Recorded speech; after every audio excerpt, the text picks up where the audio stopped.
On April 11th, 2023, Venus is changing signs. It's moving out of Taurus, where it's been since March 16th of this year.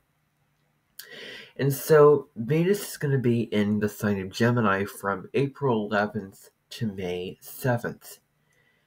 Now, Venus is all about what we love, who we love, and also what we value, and also what we find pleasurable in life. What brings us joy, and how do we want our relationships to be? Whom do we want to be in terms of showing up for relationships? And what is, because the sign that Venus is in your natal chart shows what the quality in relationships, that you want that to be. What's the quality that you want in your relationships, based off of the different archetypes of the 12 zodiac signs. And so Venus in Gemini, I have Venus in Gemini in my natal chart. And so Venus in Gemini is about, this transit is where we might be feeling like we might want to want variety, the craving for, variety, of not having things being the same old, something to, spice it up, like, going and traveling to this place, or, just something new, in, relationships, and, something fun, like doing a fun activity with a, partner, for example. And it's also, a time where our curiosity needs to be fulfilled, and we need that stimulus, because Gemini is the sign of intellectual stimulation, and Gemini is a sign that's the child that asks so many questions and is endlessly curious about many things in life. And Gemini is the butterfly, sort of hopping from, one flower to another. So our curiosity for, in relationships and, learning new things could be heightened, and a light could be sort of, like that could be put under the microscope at this time. And Gemini is also very spontaneous. It does, spontaneous. It doesn't want to, just follow the script. It sort of wants to go off the script and, do its own thing, and, go here or go over there, having this idea and just doing it because, you feel in the mood to do it. And you want to do it, and this little change I want to make, this idea that I think will be really neat. Let's just do it. There's so many different things like that, where you can get out and go places. And there's just sort of a open, optimistic, intellectual view of life that has so much to offer. And now's the time for a new adventure, and to explore many different aspects of life. Making sure that we're not getting too caught in the shallow aspects of it, because Gemini can be, pretty shallow at worst. And, let's not get caught in the superficial, remembering that all that glitters is not gold. But Gemini likes to connect on those intellectual and superficial ways. So, again, strengthening of intellectual connections and relationships. There needs to be stimulus in relationships. And it's time to learn more about the people in our world. And we can also connect through, the mind. Connection through the mind, as opposed to emotional connection. Now, we can value intellectual connection in relationships. That becomes very important. This is a wonderful time to read books and, watch documentaries, learn something new, because Gemini is about learning, and it is the first air sign of the zodiac. And it is mutable, and it's kind of scattered, let's go over here, let's go over there type of energy. And, at worst, it can be just kind of where we can, be interested in, more than one thing at one time. We can be interested in so many different things that we're not focusing on one thing or a couple of things that are most important to us, and starting this, starting that, and really being a jack of all trades but an expert at none. We can get ourselves scattered into too many different directions, being interested in too many different things. And there's experts and there's people who pursue careers that know so much about one or a couple of different things, and we're not meant to know everything about everything that there is to know. Because Gemini, really needs newness of, things to be different, of learning a little bit about this thing, a little bit about that thing. Like, you're going to a buffet and you're, sampling the different food, the different dishes at the buffet, a little bit of this, a little bit of that, dabbling in, in those kind of things is what Gemini is all about. Yet, at the shadow side, it can be starting a bunch of things, not finishing them, going in too many different directions, not choosing to focus your energy. And then you can feel the guilt from just, having so much intellectual excitement and enthusiasm and curiosity. And then when is it that you're going to lose interest in certain things in your life and not be as intellectually curious, and sort of, you're kind of, and then that sort of, that fizzles out. And then, you're like, okay, now we have to commit to this, whatever we're, learning. And I have Mercury, which is the planet that rules Gemini, because Mercury is communication. It is, the mind is the intellect. My Mercury is in Taurus, and it is a sign that is fixed, and, it's about committing and staying the course and being patient, sort of plodding along your pathway to finish something. And so that's really helpful to counterbalance the Gemini energy, because of that, Earth energy with Taurus. And of course, Mercury will be retrograde in Taurus during this time. So that can help us ground, focus, commit, and become more practical and centered, I want to say. And so, we can become, again, focused on one or more people at one time, having, being in terms of on a relationship level, someone interested in one person, but also interested in another person. And that also can apply to subject matter. We're interested in one thing and then another thing. So that dual, nature of Gemini and becoming interested in more than one thing of, multiple, that kind of thing like that.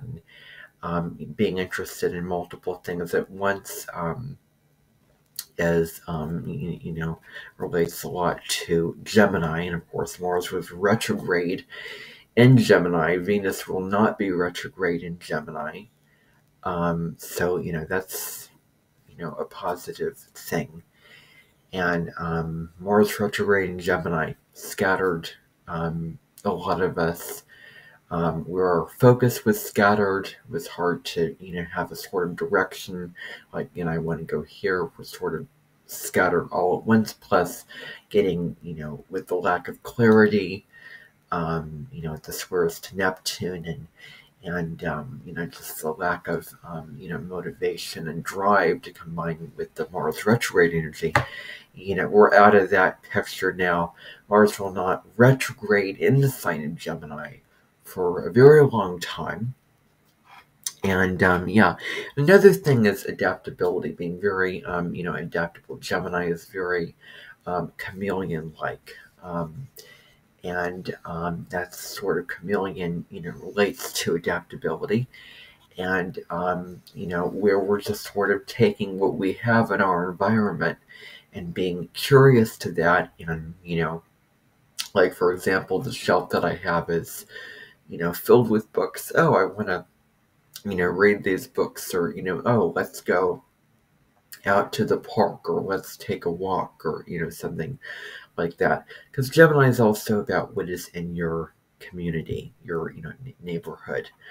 Not necessarily long distance travel to other lands, which is Sagittarius, opposite Gemini. So it is very adaptable, and this intellectual adaptability can be very helpful in relationships. And it's also flirtatious in terms of those kind of relationship dynamics. Now, a couple of aspects going on. Immediately, the day that Venus moves into Gemini, April 11th, it is going to trine Pluto in Aquarius. Pluto recently entered Aquarius on March 23rd. I have another video about that.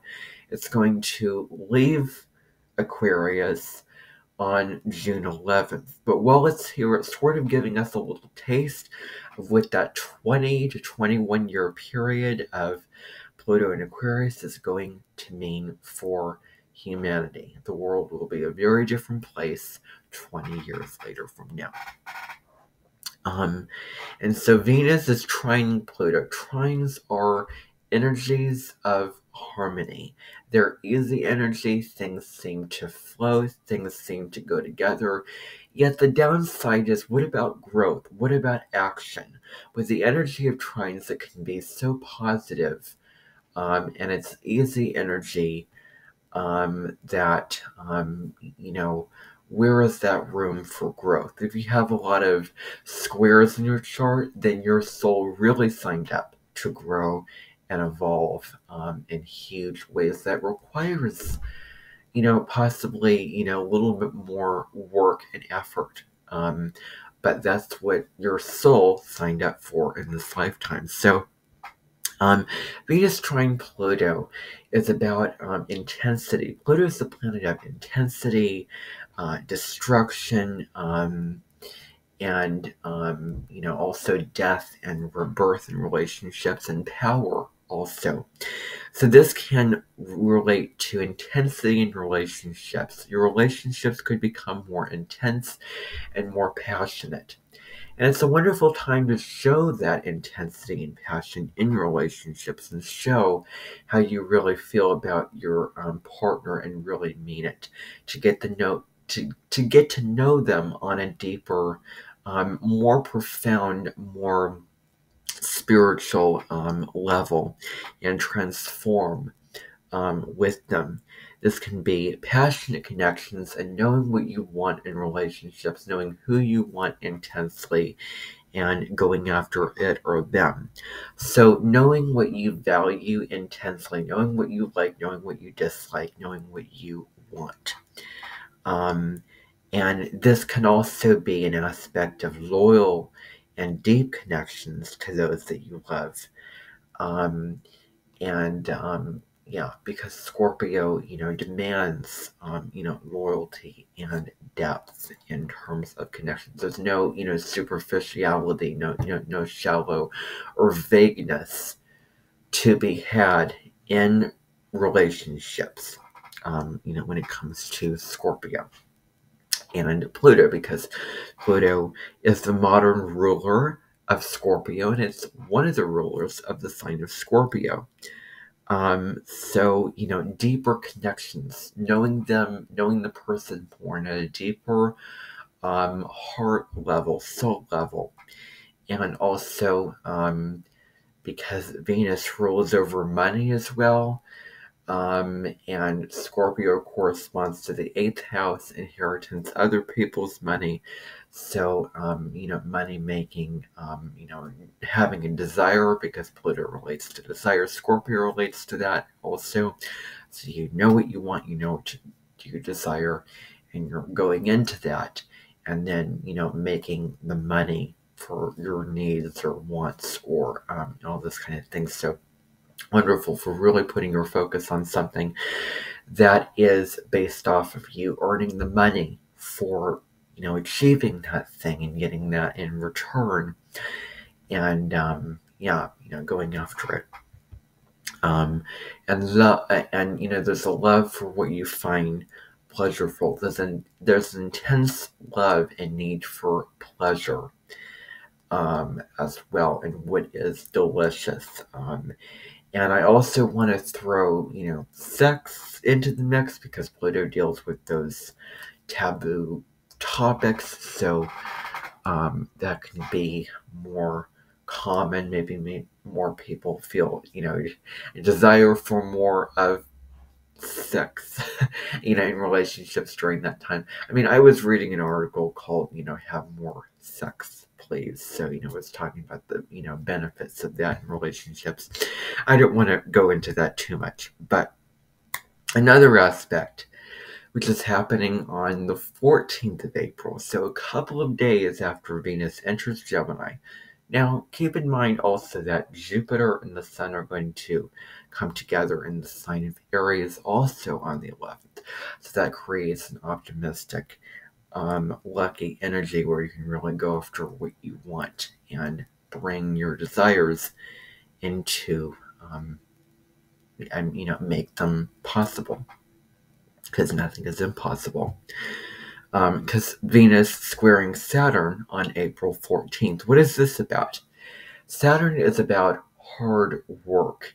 And, it's about hard work. It's about discipline. It's about things not coming easily. And it is a malefic energy which requires a lot of focus and determination and effort. And this is hard work in relationships. It deals with having to work for that, loyalty, that, that connection, that, that beauty of, connection in relationships. And it's also a time where, you really need to get serious about your relationships and really develop a structure in your, relationships. Is the relationship suitable? Is it sustainable for the long term? What has to change in order for this to be more effective, useful?